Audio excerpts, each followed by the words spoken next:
Ready for 5 love languages? How many of you have heard of the 5 love languages? Most of you? Good. Let me get my notes here. The reason why I'm calling specific attention to the fact that I use notes is all of you should have the opportunity to speak at one degree.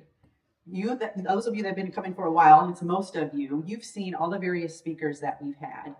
Everyone's different. Personalities are different. Speaking styles are different. Some use notes, some don't. Some read scripts. Some use slides, some don't.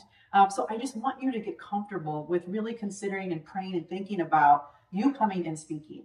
That might scare the living daylights out of some of you to think to come up on this stage and speak. And I get it. Connie she's not comfortable at all with speaking, but she leaned into the Women of the Bible series that we had earlier this year. And we were just tickled to death that she took that step. But she felt called to do that and to get involved and participate. When her husband found out that she was speaking, I told him, I said, hey, Rich, I said, Connie's, going to speak at the Women of the Bible series. He looked at me like I had 5 eyes. He was like, my wife?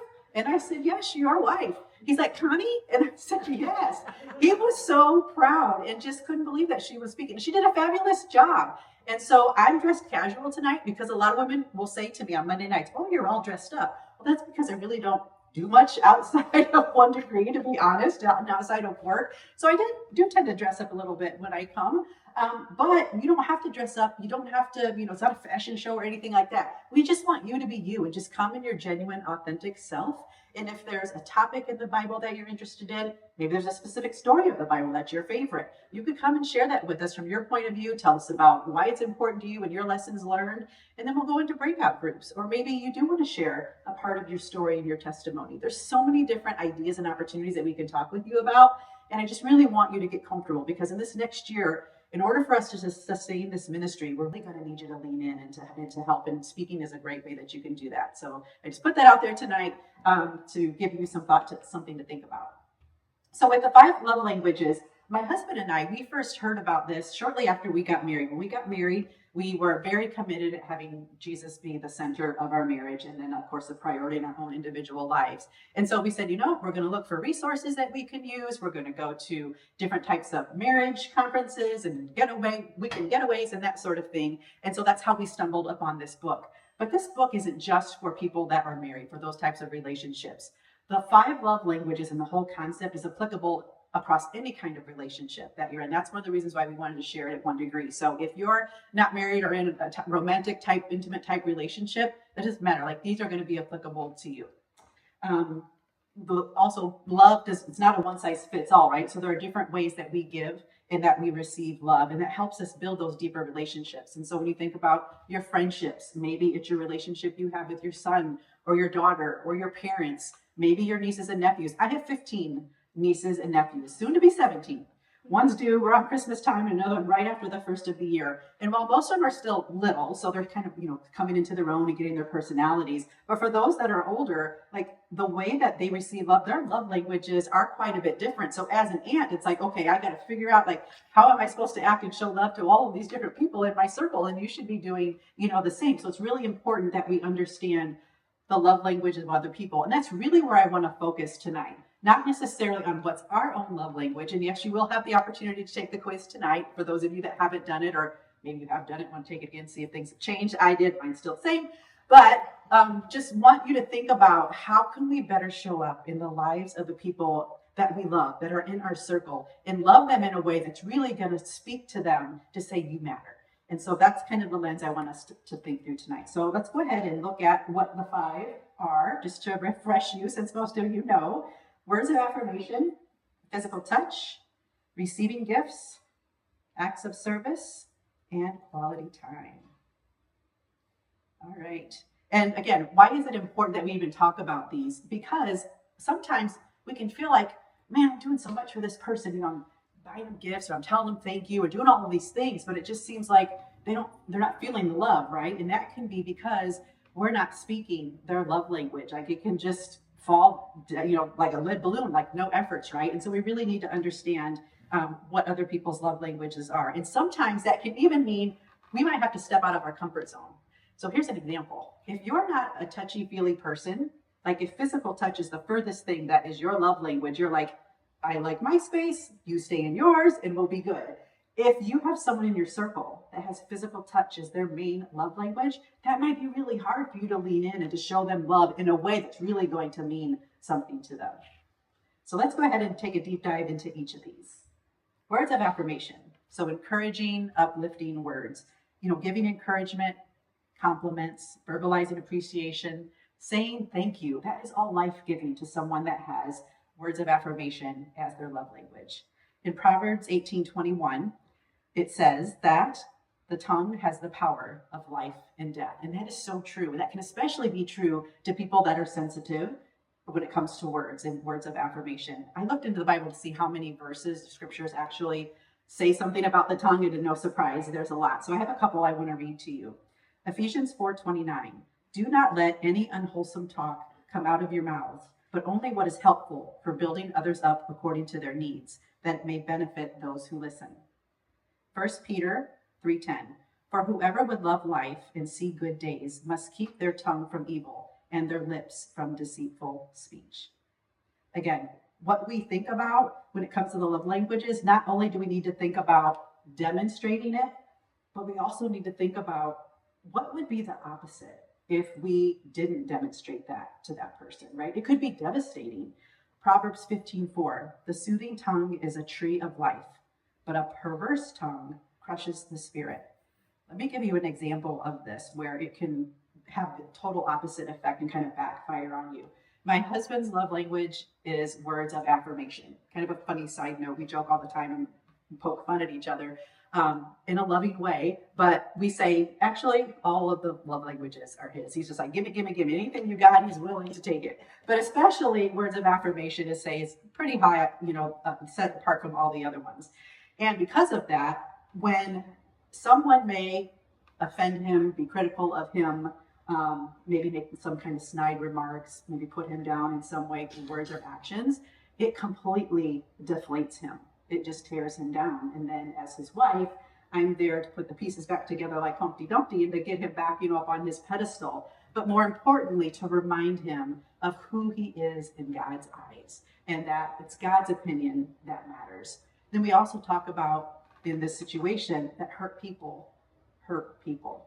And so sometimes that criticalness is coming from a deep-rooted hurt and some healing that someone needs to go through themselves. And so we then turn and think about that person and we pray for healing for them. And that's a great way that we're able then to turn the situation around and take it off of him and kind of the situation that happened. But encouraging words, keeping those individuals high on a pedestal is really a great way to show that you love them.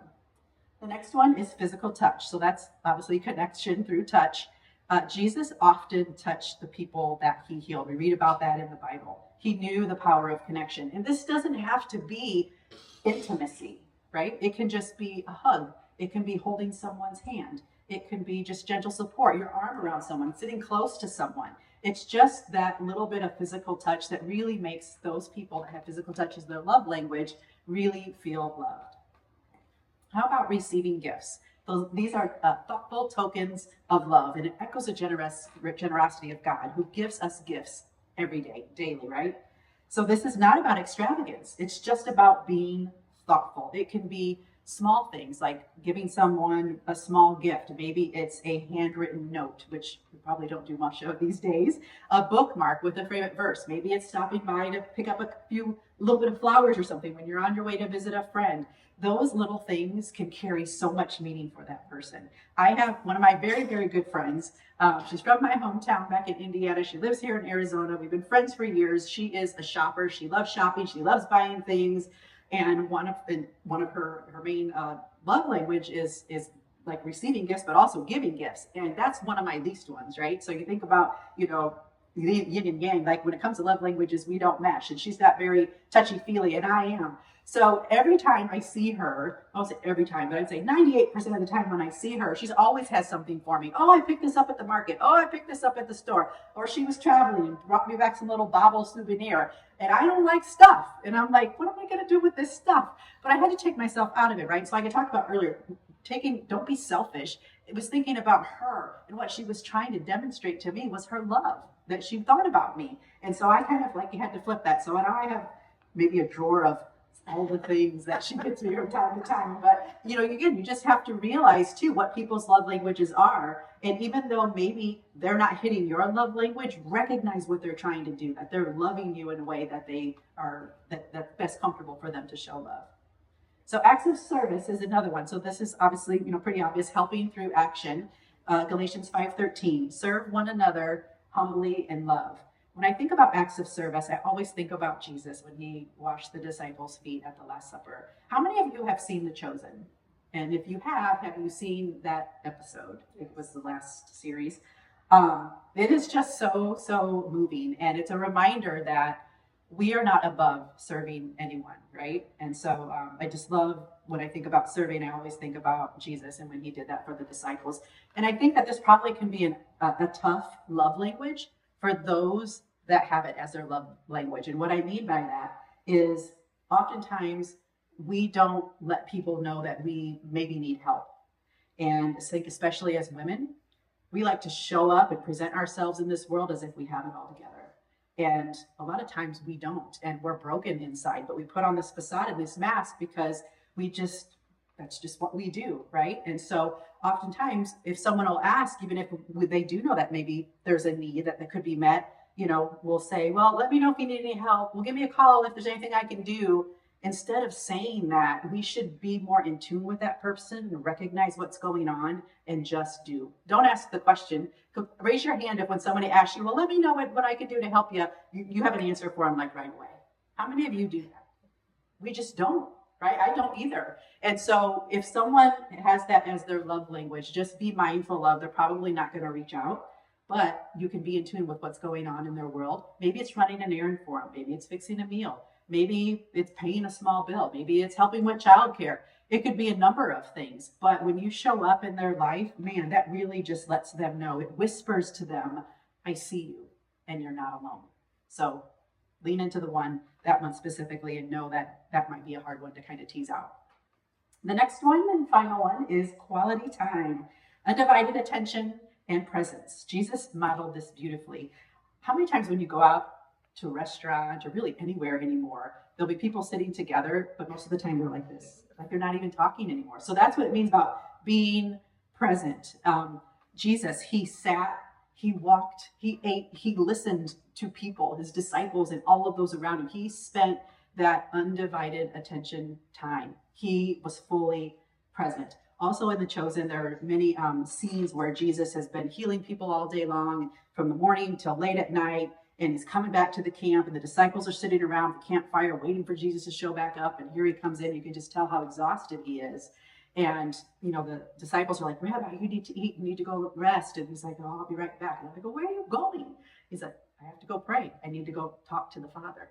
And that is so moving to me. And it reminds me of quality time, that regardless of what's going on in our lives, we should always make time for God.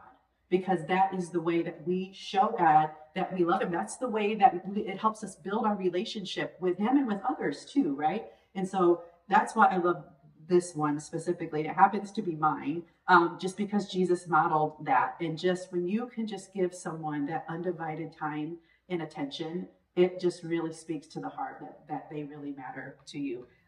Last week, Mary Beth, who often comes to One Degree, she and I have been talking about getting together for coffee or dinner or happy hour or something, and we just hadn't done it. And I'm one, even though this is my main love language, I will make every excuse in the book of why I can't get together because I'm just too busy. But finally, I was like, I need to do this for myself. But I believe that's also probably Mary Beth's love language. I was going to ask her tonight, but she's not here.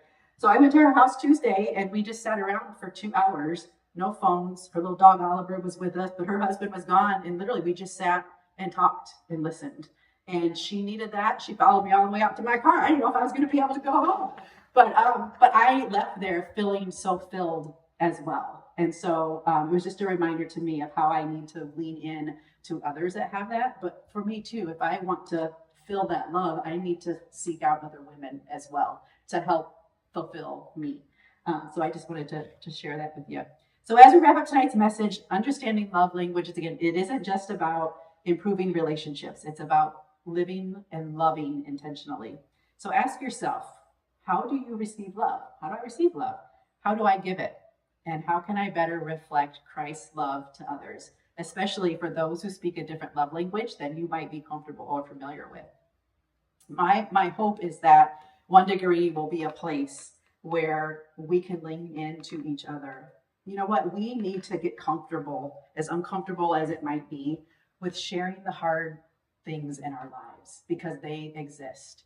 And when we can do that and be vulnerable, we can be supportive and accepting of each other and understanding. And that's how the power of the community that God wants us to have, and really why 1 Degree exists. So my hope and prayer is that we lean into that a little bit more here in the next year ahead.